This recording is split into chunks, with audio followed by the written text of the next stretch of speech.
بسم اللہ الرحمن الرحیم اللہم صلی علی محمد وآلہ وصحبہ وبارک وسلم۔ شب معراج بہت ہی عظمتوں، برکتوں، رحمتوں، عنایتوں والی رات ہے۔ کثرت سے درود پاک پڑھ کر اس رات کو گزاریں۔ ہم قصیدہ معراجیہ کلام اعلیٰ حضرت امام احمد رضا خان بریلوی رحمۃ اللہ تعالی علیہ سننے کی سعادت حاصل کر رہے ہیں۔ آج ہم شعر نمبر 20 سے 25 تک سننے کی سعادت حاصل کریں گے۔ جو ہم بھی وہاں ہوتے خاک گلشن، لپٹ کے قدموں سے لیتے اترن، مگر کریں کیا نصیب میں تو یہ نامرادی کے دل لکھے تھے۔ ہم کیوں ہوئے، کاش ہم کوئی پہاڑی ہوتے کہ شب معراج مقدر بلندی پر ہوتا۔ کاش کوئی نہر ہی ہوتے کہ شب معراج لباس آب دراں نصیب ہو جاتا۔ کاش چاند یا سورج ہوتے، سرکار صلی اللہ علیہ وسلم کے رخ روشن کا صدقہ ہی مل جاتا۔ کاش ستارے ہوتے کہ سرکار صلی اللہ علیہ وسلم کے طلبوں کا دھون قسمت میں ہوتا۔ یہ سب کچھ نہ بھی ہوتے، کاش ہم شب معراج سرکار صلی اللہ علیہ وآلہ وسلم کے رہ گزر کی خاک ہی ہوتے۔ سرکار صلی اللہ علیہ وآلہ وسلم کے قدموں سے لپٹ جاتے اور ان قدمین شریفین کی برکتیں حاصل کرتے، مگر ہائے افسوس ہمارے نصیب میں تو یہ ناکامیوں اور محرومیوں کے ہی دن لکھے تھے کہ سرکار دو عالم صلی اللہ علیہ وآلہ وسلم کی قربت تو دور کی بات، ہم تو ان کے طریقوں ہی سے دور ہو گئے ہیں۔ ابھی نہ آئے تھے پشت زیں تک کہ سر ہوئی مغفرت کی شلک، صدا شفاعت نے دی مبارک، گناہ مستانہ جھومتے تھے۔ سرکار دو عالم صلی اللہ علیہ وآلہ وسلم سفر معراج پر روانہ ہونے کے لیے ابھی براق کی پیٹھ پر رکھی ہوئی نورانی زین پر تشریف فرما بھی نہ ہوئے تھے کہ امت کی بخشش و مغفرت کا خیال آ گیا۔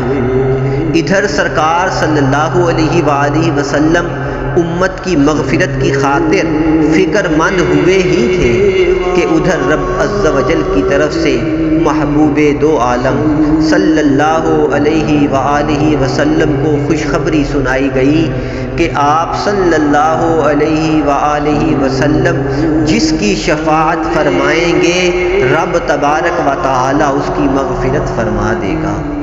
مسلماناں تو ویکھ لے نبی تیرا، تیرے واسطے غاراں چ روندا رہیا، تے رو کے اپنے آنسواں تھیں دفتر تیرے گناہاں دے توندا رہیا۔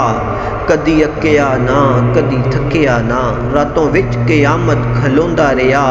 اج اس تائیں تو بھل بیٹھو، اج اس تائیں تو بھل بیٹھو، ساری عمر جیڑا تینوں بھلیا نہ۔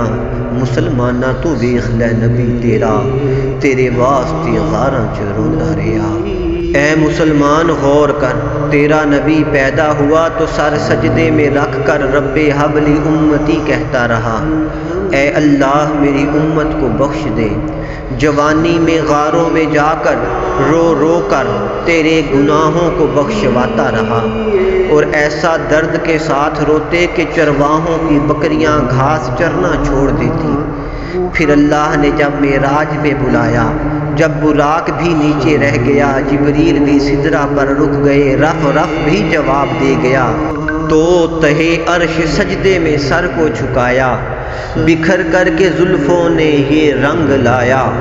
یہ کہہ کر خدا نے نبی کو اٹھایا کہ پیارے تیرے گیسو کیا مانگتے ہیں؟ یہ سن کر کہا مصطفیٰ نے الہی، یہ کہتی میرے گیسوؤں کی سیاہی، سیاہ بخت امت کی کر دے رہائی، الہی یہ گیسو دعا مانگتے ہیں۔ خدا نے کہا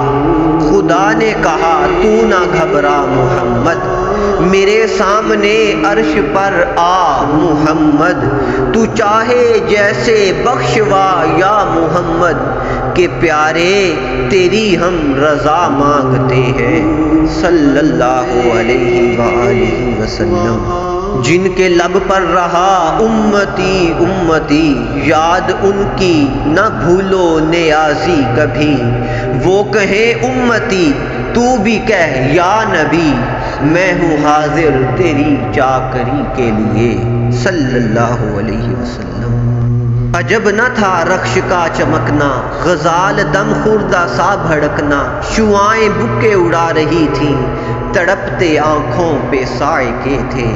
معراج کی رات نبی اکرم صلی اللہ علیہ وآلہ وسلم کے یا آپ کے براق کے چہرے کی چمک دمک پر اس لیے تعجب نہیں کہ وہ سما ہی ایسا سما تھا کہ نشۂ شراب عشق رسول صلی اللہ علیہ وآلہ وسلم سے مست ہو کر براق چھلانگیں لگا رہا تھا، اور اس کا چھلانگیں لگانا اس لیے تھا کہ ہر طرف سے تیز روشنیوں کی شعاؤں کے فوارے پھوٹ رہے تھے اور آنکھوں میں بجلیاں رقص کر رہی تھیں۔ جانور کی آنکھوں میں تیز روشنی پڑے تو وہ خوب اچھلتا کودتا ہے، اور یہاں تو بجلیوں کو بھی لگامیں چڑھا دینے والا سراجم منیرا خود بجلیوں کے اوپر سوار ہو گیا تو براق کو سجتا تھا کہ فخر و ناز سے نئے نئے انداز دکھاتا ہوا چلے۔ نکہت و رنگ و نور کا عالم، ذرے ذرے میں دور کا عالم، کیا بتاؤں بیاں سے باہر ہے شب اسرا حضور کا عالم صلی اللہ علیہ وآلہ وسلم۔ ہجوم امید ہے گھٹاؤ، مرادیں دے کر انہیں ہٹاؤ، ادب کی بانگیں لیے بڑھاؤ، ملائکہ میں یہ غلغلے تھے۔ شب معراج جب سرکار دو عالم صلی اللہ علیہ وآلہ وسلم براق پر تشریف فرما ہو کر روانہ ہونے لگے تو زمانے بھر کی امیدیں اور تمنائیں سرکار صلی اللہ علیہ وسلم کی بارگاہ میں جمع ہو گئیں۔ سرکار صلی اللہ علیہ وسلم کی خدمت و سلامی کے لیے حاضر فرشتوں میں یہ شور و غل ہو گیا کہ جس جس کی جو بھی تمنا اور آرزو ہے وہ عطا کر کے سرکار صلی اللہ علیہ وسلم کے راستے سے یہ مجمع بھیڑ کو کم کرو، اور سرکار صلی اللہ علیہ وآلہ وسلم کی سواری کو نہایت ادب و احترام کے ساتھ آگے بڑھاؤ۔ اٹھی جو گردے رہے منور، وہ نور برسا کے راستے بھر، گھرے تھے بادل بھرے تھے جل تھل، امنڈ کے جنگل ابل رہے تھے۔